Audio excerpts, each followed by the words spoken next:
باب في الرجل يبول بالليل في الإناء ثم يضعه عنده، پیشاب کرنے کی غرض سے رات کو برتن اپنے پاس رکھنے کا بیان۔ حدثنا محمد بن عیسیٰ حدثنا حجاج عن ابن جریج عن حکیمة بنت امیمة بنت رقیقة رضی اللہ عنہا عن امها انها قالت رضی اللہ عنہا كان للنبي صلی اللہ علیہ وسلم قدح من عیدان تحت سریره يبول فيه باللیل۔ ترجمہ: امیمہ بنت رقیقہ رضی اللہ عنہا اپنی والدہ ماجدہ صاحبہ سے نقل کرتی ہیں کہ سرکار کے لیے ایک لکڑی کا پیالہ ان کے تخت کے نیچے ہوا کرتا تھا، جس میں آقا دو جہاں صلی اللہ علیہ وسلم رات کے وقت پیشاب شریف فرمایا کرتے تھے۔ ام المومنین سیدہ عائشہ سے مروی ہے، آپ فرماتی ہیں کہ لوگ کہتے ہیں کہ رسول اللہ صلی اللہ علیہ وسلم نے حضرت علی رضی اللہ عنہ کو وصیت فرمائی، حالانکہ آپ صلی اللہ علیہ وسلم نے محض پیشاب کرنے کے لیے برتن منگوایا، آپ کا جسم مبارک دوہرا ہو گیا اور آپ کو خبر تک نہ ہوئی، بھلا کسی کو کس کی وصیت فرمائی۔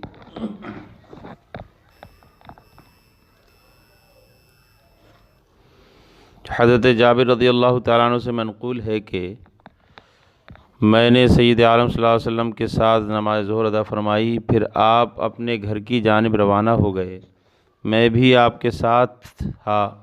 سامنے سے کچھ بچے آئے، آپ نے ان میں سے ہر ایک کے رخسار پر ہاتھ پھیرا اور میرے رخسار پر بھی ہاتھ پھیرا، میں نے آپ کے دست اقدس کی ٹھنڈک اور خوشبو یوں محسوس کی جیسے آپ نے عطر کی ڈبیا سے ہاتھ نکالا ہو۔ سبحان اللہ!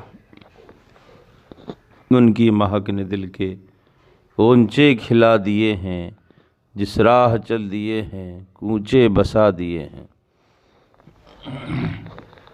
عزیز طلباء، حدیث پاک میں آقا دو جہاں صلی اللہ علیہ وسلم کی رات کے وقت میں پیالے میں پیشاب کرنے کا بیان ہے۔ شارحین اور سیرت نگاروں نے جہاں جہاں بھی اس حدیث کو لیا ہے، خاص طور پر آقا دو جہاں صلی اللہ علیہ وسلم کے پسین مبارک اور فضلات مبارک کی طہارت کو بیان کیا ہے، جس پر دلیل ما قبل کی صحیح مسلم کی روایت بھی مذکور ہے۔ بزار اور ابی اعلیٰ نے صحیح سند سے حضرت انس رضی اللہ تعالیٰ عنہ سے روایت کی۔ سرکار مدینے میں جس بھی مقام سے گزر جاتے، آپ کے پسینے کی خوشبو کو مشک کی خوشبو کی طرح پہچان لیا جاتا تھا، اور یہ بھی کہا جاتا ہے کہ سرکار جس راستے سے تشریف لے جاتے تو لوگ آپ کے پسینے کی مبارک خوشبو سونگھتے ہوئے آپ کو پا لیتے تھے۔ جس راہ چل دیے ہیں کوچے بسا دیے ہیں۔ مالک بن سنان کہتے ہیں کہ سرکار کا مبارک خون جو کہ دندان مبارک کے مزید خوشنما ہونے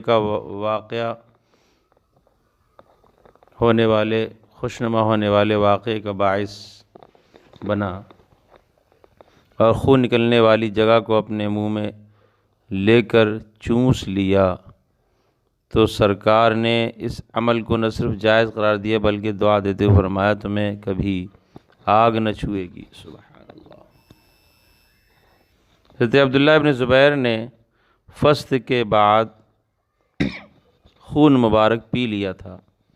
اسی طرح 4 اور اصحاب ایسے ہیں جنہوں نے سرکار کا مبارک خون تبرک سمجھ کر پی لیا۔ کہیں بھی سرکار نے نہیں فرمایا لا تعد فإن الدم كله حرام على ما فيه، بلکہ مالک بن سنان ہوں یا عبداللہ بن زبیر، ابو طیبہ ہوں یا سالم بن ابی حجام، حضرت علی کرم اللہ وجہہ سے یہی فرمایا لا تمسک النار، تجھے آگ کبھی نہ چھوئے گی۔ ام ایمن نے بھی جب سرکار کے بول مبارک کو پانی سمجھ کر پیاس کے وقت میں پی لیا تھا تو سرکار نے انہیں فرمایا تجھے پیٹ کی بیماری کبھی نہ ہوگی۔ پتہ چلا سرکار کے فضلات مبارک بھی پاک ہیں اور باعث برکت ہیں۔ بارک اللہ فی علمکم۔ عزیز طلبہ، السلام علیکم ورحمۃ اللہ وبرکاتہ۔ پیش نظر کتاب ابو داؤد شریف ہے۔ آج کا درس ملاحظہ کریں۔ بسم اللہ الرحمن الرحیم۔ باب البول قائما، کھڑے ہو کر پیشاب کرنے کا بیان۔ حدیث: حدثنا حفص بن عمر ومسلم بن ابراہیم قال حدثنا شعبة تحويل السند وحدثنا مسدد حدثنا أبو عوانة وهذا لفظ حفص عن سليمان عن أبي وائل عن حذيفة رضي الله عنه قال أتى رسول الله صلى الله عليه وسلم سباطة قوم فبال قائما ثم دعا بماء فمسح على خفيه قال ابو داود قال مسدد قال فذهبت اتباعد فدعاني حتى كنت عند عقبي۔ ترجمہ: حضرت حذیفہ رضی اللہ تعالی عنہ فرماتے ہیں کہ سید عالم صلی اللہ علیہ وسلم ایک قوم کے کوڑا کرکٹ کے پاس تشریف لے گئے اور کھڑے ہو کر پیشاب فرمایا، پھر پانی منگوا کر اپنے موزوں پر مسح فرمایا۔ امام داؤد کہتے ہیں کہ مسدد نے یہ بھی فرمایا کہ میں پیچھے ہٹنے لگا تو مجھے بلایا یہاں تک کہ میں آپ کی پیٹھ کے پیچھے موجود تھا۔ عزیز طلبہ، امام داؤد نے حدیث کے الفاظ فبال قائمہ کے مطابق باب کا عنوان البول قائمہ قائم کیا ہے۔ صحاح کی دیگر کتابوں میں اس موضوع پر احادیث موجود ہیں۔ صحیح بخاری شریف میں ہے،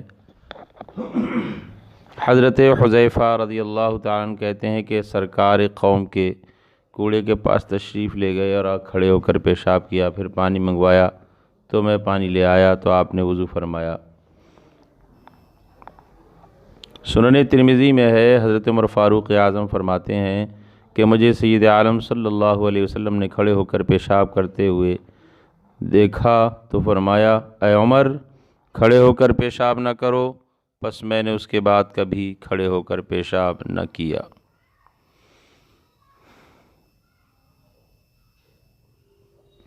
کھڑے ہو کر یا لیٹ کر یا ننگے ہو کر پیشاب کرنا مکروہ ہے۔ علامہ عینی فرماتے ہیں، علماء کا اس بارے میں اختلاف ہے کہ کھڑے ہو کر پیشاب کرنا جائز ہے یا نہیں۔ ابن المنذر کہتے ہیں کہ حضرت عمر، ان کے صاحبزادے زید بن ثابت، سہل بن سعد وغیرہ کھڑے ہو کر بامر مجبوری پیشاب کیا کرتے تھے، اور اسے حضرت سعید بن مسیب، عروہ، محمد بن سیرین، زید بن اسم، عبیدہ سلمانی، نخعی، حکم، شعبی، احمد اور دیگر لوگوں نے مباح قرار دیا ہے۔ امام مالک کہتے ہیں کہ اگر کسی ایسی جگہ پر ہے کہ جہاں سے چھینٹے اڑ کر اس پر نہ اڑیں گے تو کھڑے ہو کر پیشاب کرنے میں کوئی حرج نہیں، اور اگر یہ صورت نہیں تو پھر مکروہ ہے۔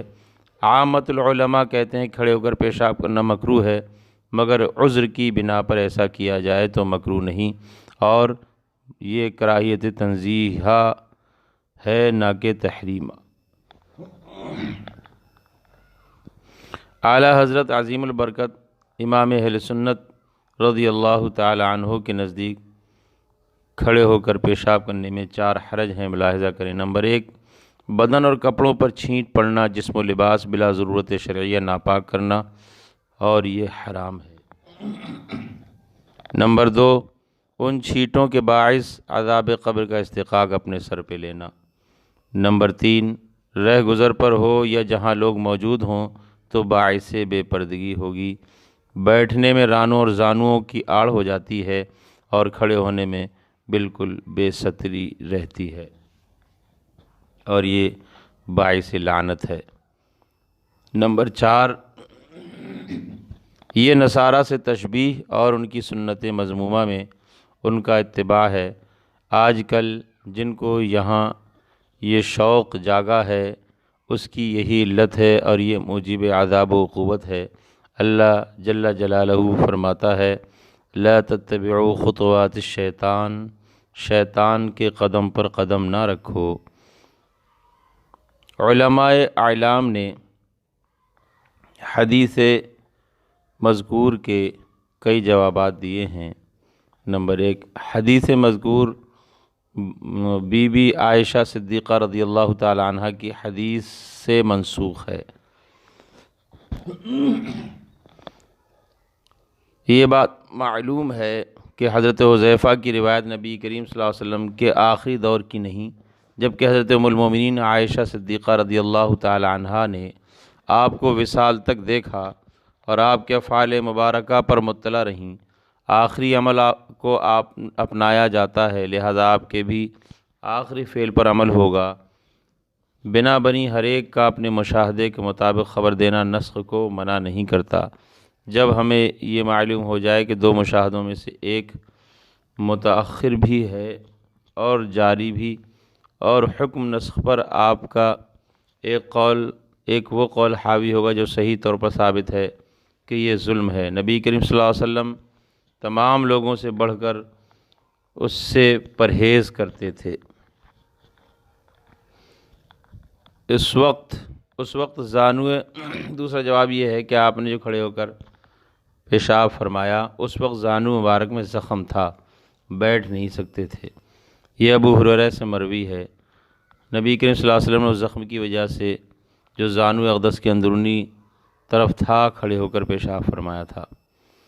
عزیز طلبہ، کھڑے ہو کر پیشاب کرنے سے کیا نقصانات ہیں ملاحظہ کریں۔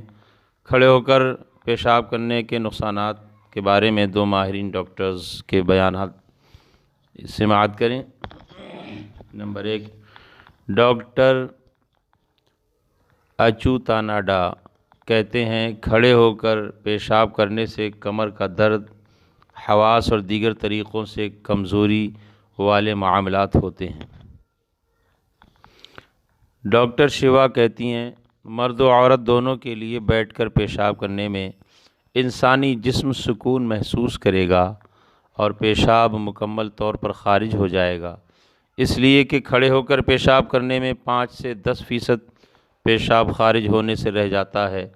جس طرح ہم دیکھتے ہیں کہ عموماً کوڑا دانوں کے نچلے حصے میں زیادہ گندگی ہوتی ہے اور جب اسے خالی کیا جائے تو کچھ نہ کچھ اثرات باقی رہ جاتے ہیں۔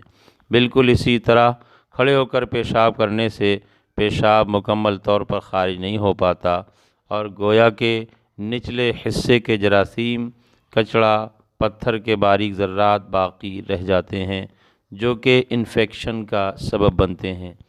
مزید یہ کہ اسی وجہ سے پیشاب کے نظام میں خلل، عمل زوجیت کے معاملات میں خرابی، فرسٹریشن، انسان کی وہ کیفیت جس میں انسان اپنے مقصد کو پا لینے اور کچھ کر لینے کے قابل نہ رہتا ہو، ڈپریشن، انسان کی وہ کیفیت جس میں انسان دکھ محسوس کرے، آرام نہ کر پائے، انسٹسفیکیشن، اطمینان نہ ہونا، احتلام کی کثرت، مثانے کا کینسر، گردے کا کینسر، گردے کی پتھری اور بھی بہت سی بیماریاں کھڑے ہو کر پیشاب کرنے سے جنم لیتی ہیں۔ اس لیے عزیزو، کھڑے ہو کر پیشاب نہیں کرنا چاہیے بلکہ بیٹھ کر پیشاب کرنا